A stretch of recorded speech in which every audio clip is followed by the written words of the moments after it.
हाम्रो ताकत, हाम्रो बल, हाम्रो सामर्थ्य, united we bargain, divided we rule, यो सिद्धान्तलाई स्वीकार गरेर नेपाल शिक्षक महासङ्घको झण्डामुनि हामी 15वटा संस्थाका सदस्यहरू वा नभएर पनि सदस्यहरू आज एक भएर निरङ्कुश सरकारलाई बुढा टेकाउनुपर्छ।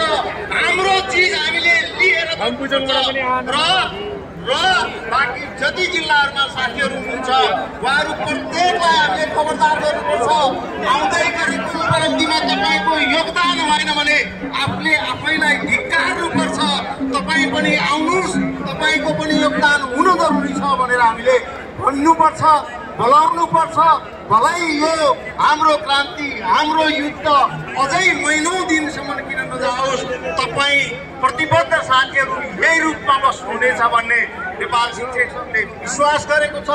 सँगसँगै म यो आन्दोलनको स्वयंसेवक परिचालन समितिको संयोजकको हिसाबले आजसम्म स्वयंसेवक साथीहरूले जति स्वयंसेवी काम गरिराख्नु भएको छ र स्वयं हामी साथीहरूले गरिरहेका छौँ, सफाई गरिरहेका छौँ, फोहोर हुन दिएका छैनौँ, कुपोमा पुछेका छैनौँ, यहाँका झारपातहरू टिपेका छैनौँ, अनुशासित र मर्यादित ढङ्गले यो सरकारलाई नुहाउने हाम्रो जुन प्रयत्न छ त्यसको निरन्तरता होस् र स्वयंसेवी गर्ने साथीहरूले अझै पनि भव्यसँग आफ्नो कामहरू गरिरहनु हुनेछ भन्ने पनि मलाई लाग्छ।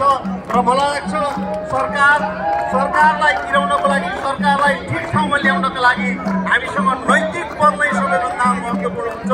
संसारको इतिहास हेऱ्यो भने प्रवक्ताज्यू, हाम्रो नेपाल शिक्षक महासङ्घ राष्ट्रिय समितिलाई सिद्धि गणेश मावि पटनाचौल काठमाडौँबाट रु 10,000 आदरणीय मन्त्रीलाल गौतम सर मार्फत प्राप्त भएको छ।